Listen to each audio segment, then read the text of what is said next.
Hi, this is Bob Sorrentino from Italian Roots and Genealogy, and I'm here today with Theresa Sayers, who's going to talk about her family from the Imperia region in Italy. So thanks for being here, Theresa. Great to talk to you. Well, Bob, it's my pleasure. I certainly would love to be a part of your search and your program, and God knows I need the help too. So it's a pleasure to be here.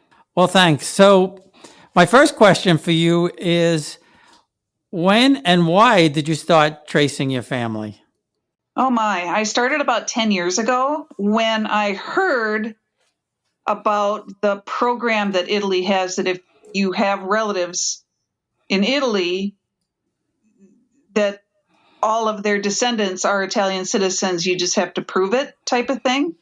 And my grandfather came here to the United States, and he was illegal, actually, and stayed and never became a citizen of the United States. And my father was born in New York City. And apparently, from all of the research I've done, that qualifies me as an Italian citizen. I just have to prove it. So about 10 years ago, I started this search, got all the documentation I need except for my grandfather's birth certificate in Italy, which is apparently a very elusive document to find. Yeah, I know for some people it's very, very difficult. And it's interesting because you say he comes from the Imperia region, which I'm totally unfamiliar with. And maybe it's just an issue there with the records. One thing that one person told me was, surprisingly, the South has better records than the North. Well, that would make sense because everybody that I've tried to get to help me are primarily Southern searches, and there's like no record of my grandfather, and he was way up on the northern part of Italy, and I always thought, it would be easier to have, records there. I mean, he was born in 1899. I get it. That's kind of going to be an impediment, but I mean, come on, nobody can find this record. It's very frustrating. Wow, that's something. I mean, I do have a connection in the North. Her name is Elena Gissi, Gissi. So possibly, I could send you her information, and maybe she could help. I know she's very, very good and very, very diligent. That would be terrific, because most of the people that I've gotten to help me, either at stateside or they say they have people over there, it seems as though they're just doing an internet search, which is getting nothing. And I have his marriage certificate here in the United States to my grandmother, who is not Italian, and it's handwritten, so it's difficult to read. But I do have my great-grandmother's name, Maria Scarselli, and they said, well, maybe we can find it that way. I had another person say, well, maybe they emigrated to Brazil. A lot of Italians did that in the late 1800s, and he was born there, and they moved back to Italy, and they just say he was born there. I'm like, now we're getting crazy. Now we're going all over the place. And I just need this one document. That's the only one I need. So if any help would be greatly appreciated. I appreciate that, Bob. Yeah, that's a strange one that they went to Brazil and came back. That's odd.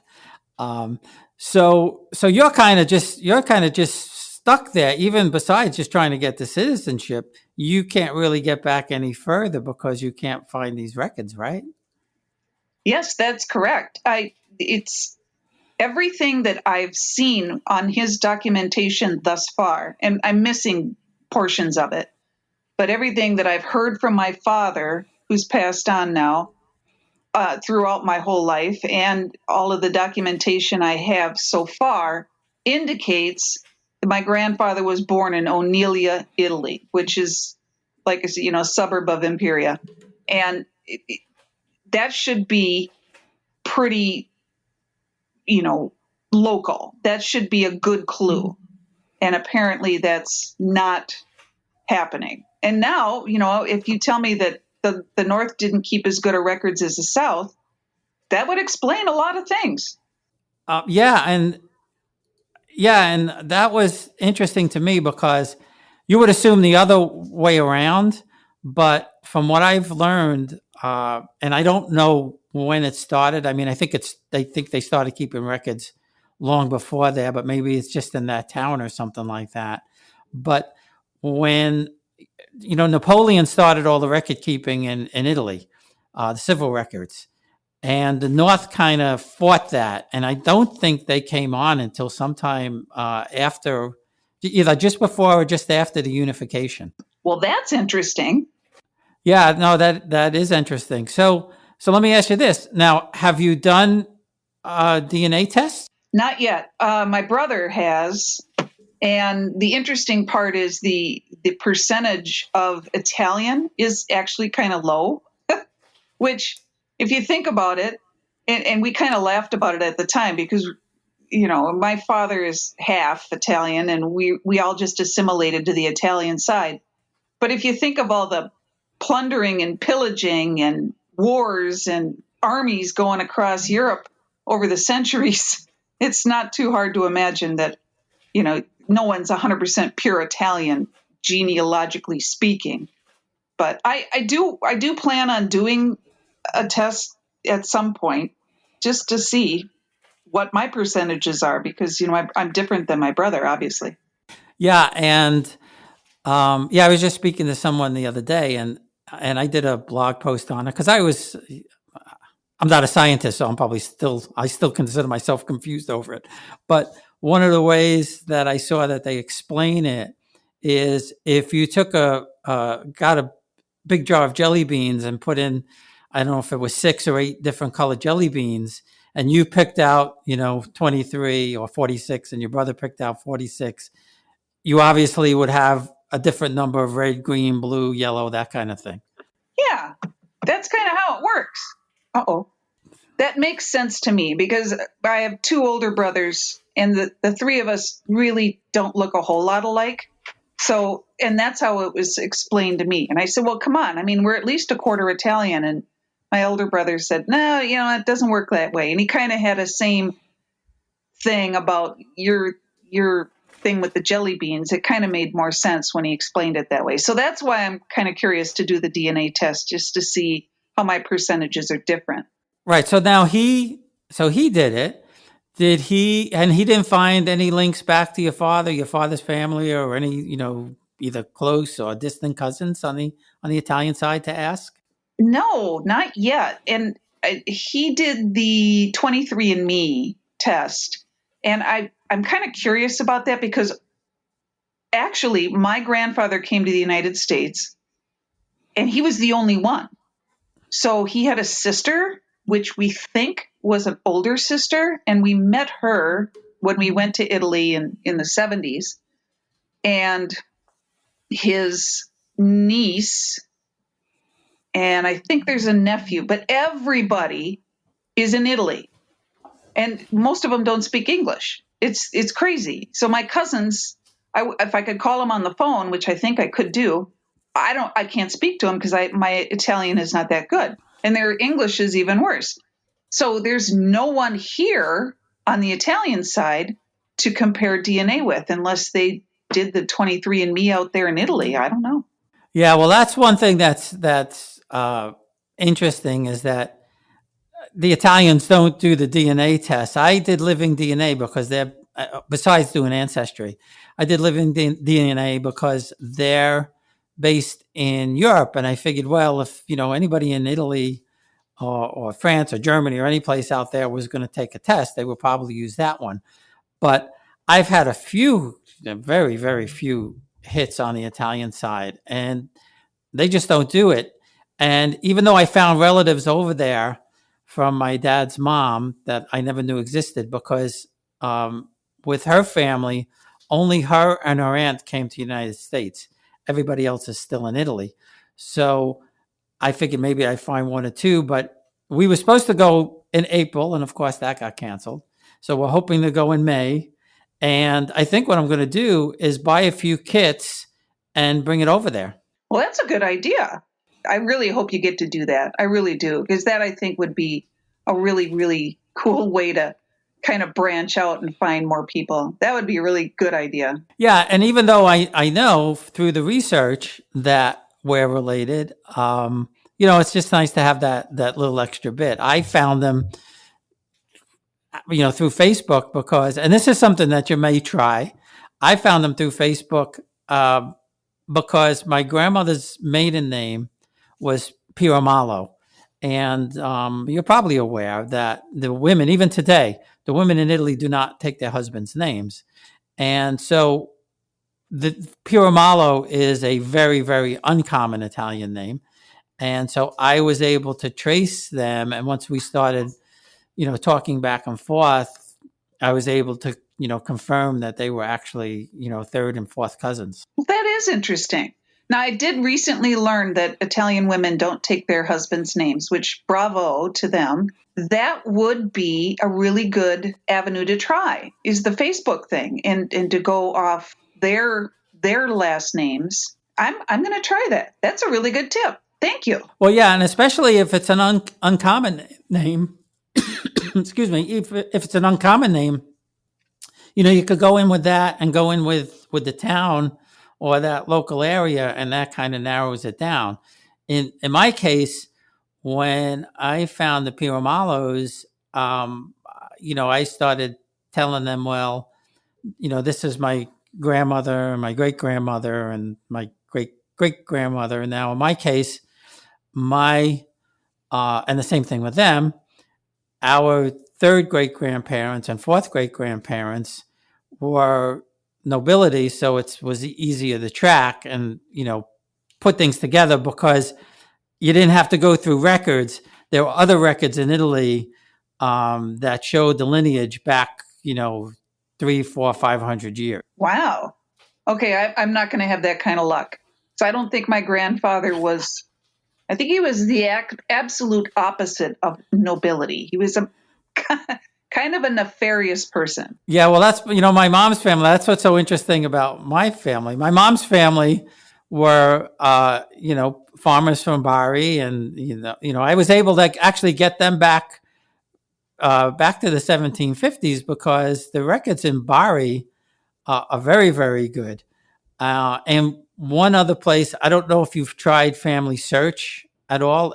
Family Search is free, and sometimes they have actually more data than Ancestry. And I'm going to be doing a couple of more interviews with them. I've done one, I'm doing another one. But what I recently learned, and what one of their reps is going to go over with me in November when we talk, is they do, and I believe it's free, they do a one-on-one consultation. So that's another avenue that you might try if you don't find anything else.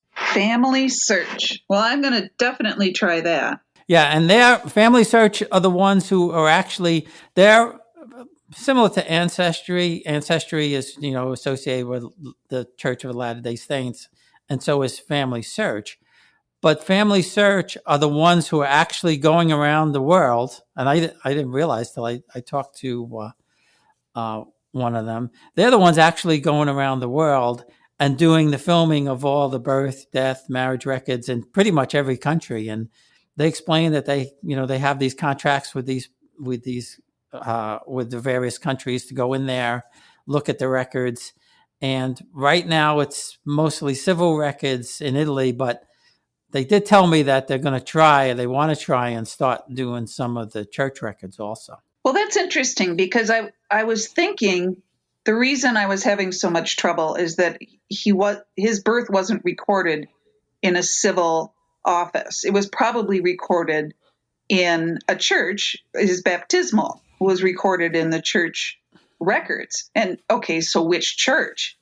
So I even tried to go on Google Maps and find all the churches, street level, on Google Maps to figure out what churches would be in Oneglia or around Oneglia. And believe me, that was a nightmare because I really don't speak Italian. I can't read Italian signs. And, I came up with a couple that maybe, I don't know.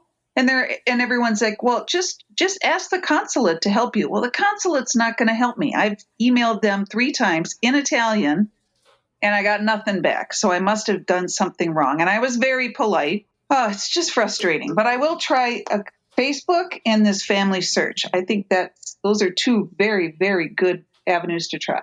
Yeah, and the consulates, they're not going to help you. I mean, then that's, they're not in the business of doing that. In fact, if you go to get the citizenship, because some people I talk to, and I have a very good friend who did that, they don't want to help. You need to come with everything that you have, otherwise, too bad for you.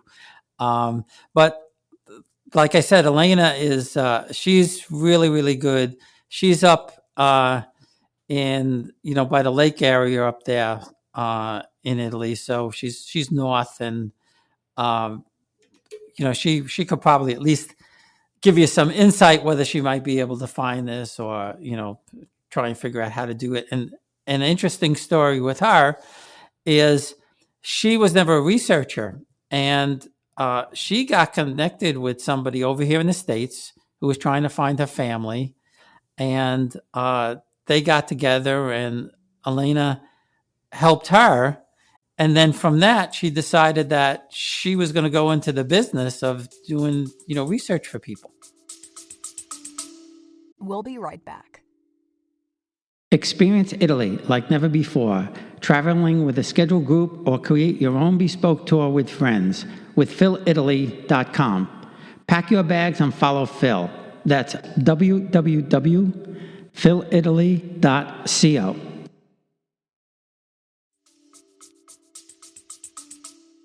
Well, I think that's fantastic. I mean, there's a lot of people. I mean, a lot of people over here that are doing this. So there has to be a good business in it. And I know that when you do get, it's easier for me, I think, to get an appointment at the consulate. And the closest one for me is Chicago. And it's not too far out. I think it's under a year. But you literally do have to show up with originals translated into Italian and apostilled, and you have to hand it all over. They keep it all. That's going to be the scary part for me after all of this searching. How am I? Oh my God, I'm going to get copies of everything, because I'm not going to hand them over and never see it again and hope to God that they grant me my citizenship. But now I've been working on this so long that I have to finish it. I have to get to the end of it. People think I'm crazy, but no, I got to get to the end of this. Yeah, no, I hear what you're saying. And, I had a good friend from grammar school who just did it. And it took her, I think close to 2 years. And she did a lot of the work herself. But in the end, I think she had to get a little bit done. But she spoke Italian, and I think she had a lot of the records already anyway. But she got to the consulate. She thought she had everything perfect, everything done. She had all the papers. She got there, and I believe it was her grandfather's birthday. And I don't know how they figured this out. I didn't ask her. But her grandfather's birthday was 2 weeks off.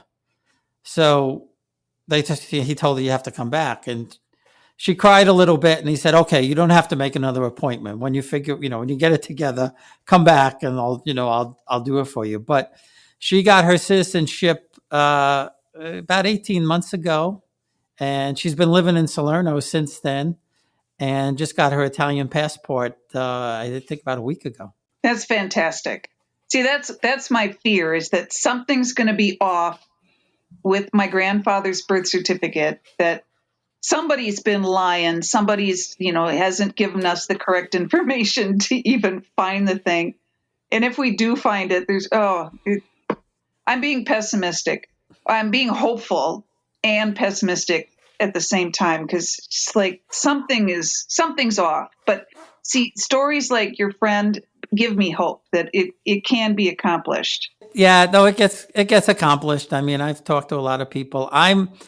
I've been talking to the person who was setting up our trip, and she's not really a genealogist per se, but she's involved in doing a lot of travel. And she sets up these tours where they actually bring you back in time to see what it was like when your ancestors lived there. And we had houses set up that they found and all of that kind of stuff. But she's now, I think, part of this group of about 100 people I guess, from travel and from the economists, and you know, most of Italy is based on tourism, and trying to get that started again. And I said, I know this sounds crazy. I said, but you really should talk to the Italian government about people like me that would like to get Italian citizenship, but I'm 69 years old. I don't know, do I have 2 years to wait? I don't know. But if we considered ever buying property over there or spending 3 to 4 months at a time over there or something like that, that they should try and come up with a way to fast track the citizenship for us. Because if you want to help the economy, have Americans go over there for an extended length of time. This is what I'm saying. I don't know why they have to make it so difficult. I mean, they put the program out there and they're just, they just like throw it over the fence and say, here, you could have this, but you got to figure it out on your own. And we're not going to help you, but we'll take your money. I don't get that. I don't understand what's going on there. That's right. If you're going to have, in fact, there was somebody who wants to do away with the citizenship by blood altogether. I don't know why. It doesn't make any sense to me. But there are. I've spoken to many, many, many people who've done it, and they got the citizenship, and they're quite happy with it, and eventually get the. I mean, the big benefit with the passport is obviously you could go anywhere in the European Union. But I'm going to be talking to my friend Antonia on Tuesday and doing a call. So I'll try and pick her brain a little bit more too. But she's written 3 or 4 blogs for me about getting the citizenship and moving there and all of that. Any and all information is helpful. I can't believe that it's so difficult. Well, I can only because 1899. I mean, what were they thinking in 1899 as far as posterity?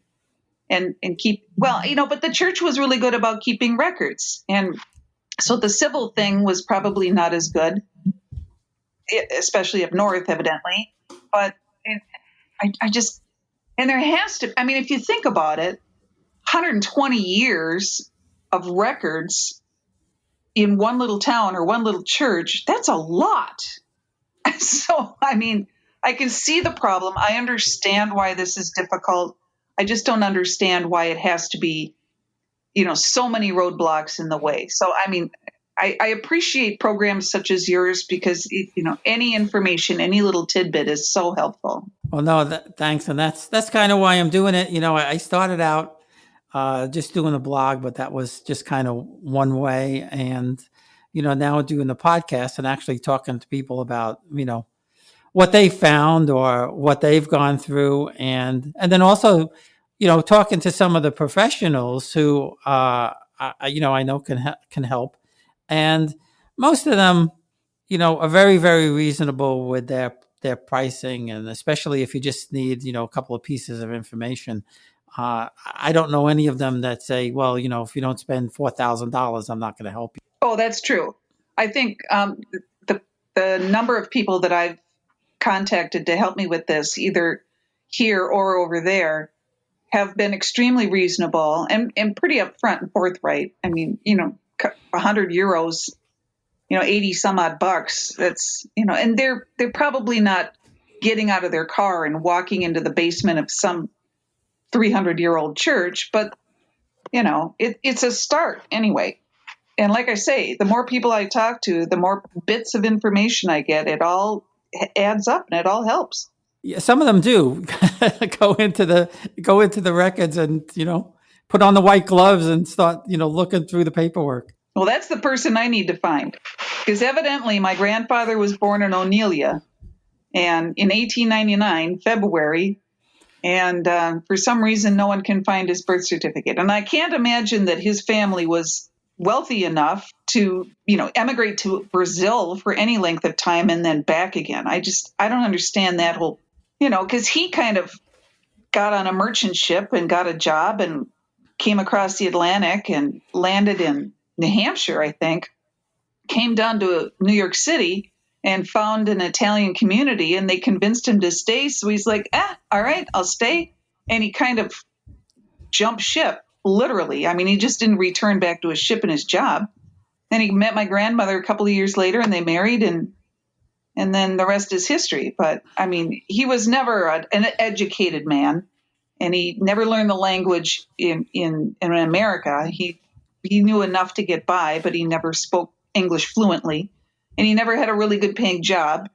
And, like I said, he was kind of nefarious. So, I really don't think that he was anything special, but he was born somewhere, and there has to be a record of that somewhere.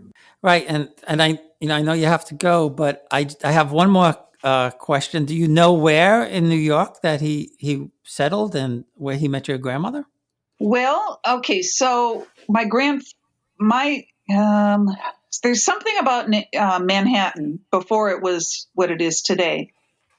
But my father was born in Brooklyn, and he was raised in Brooklyn. So he and his sister, his younger sister, were born and raised in Brooklyn. And my grandfather, his father, was like the super of apartment buildings, something like that.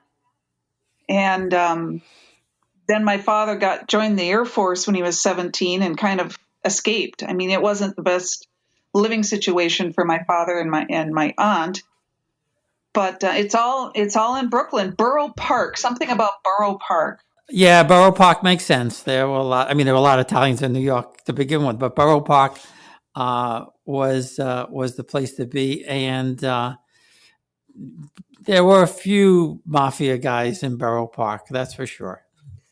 Oh, okay. So there are stories about the mafia. And my aunt she never lost the accent. She's hilarious. But she lived in Minnesota here for a short period of time, and she would tell stories. And I asked her about, did she ever have any problems with the mob? And she says, those bastards, they'd come in looking for money because Papa owed them money, and I'd chase them out of the apartment with a broom, yelling and screaming and swearing at them. So apparently my grandfather would lose all the rent money at dice or something, and the mob would come after him for the money, and my aunt would, and she's a tiny little bitty thing, and she would chase him out of there with a broomstick or something. My family is crazy. That's too funny. Well, my dad worked for the New York Daily News. He was a photographer, and through the 50s and 60s, and he worked in Brooklyn.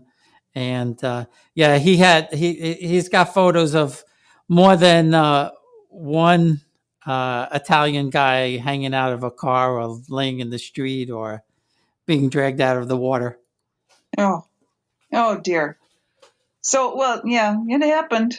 You can't deny it. It happens.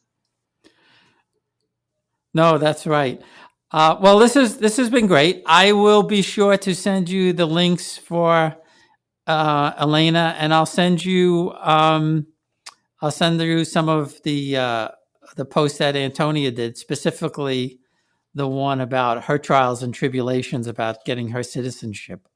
That'd be terrific. And I will dig out photographs of my grandfather, and there's a darling photograph of my grandmother and my grandfather on Coney Island. This black and white photograph. It's just darling. I'll take a shot of it and I'll send it to you because it's just adorable. Okay, that would be great. I appreciate that. All right, well, have a great day, and I'll get this out to you as soon as I can. All right. Thanks so much, Bob. I certainly appreciate the opportunity. Thanks for listening. Follow us on Facebook in the Italian Genealogy group or at www.italiangenealogy.blog.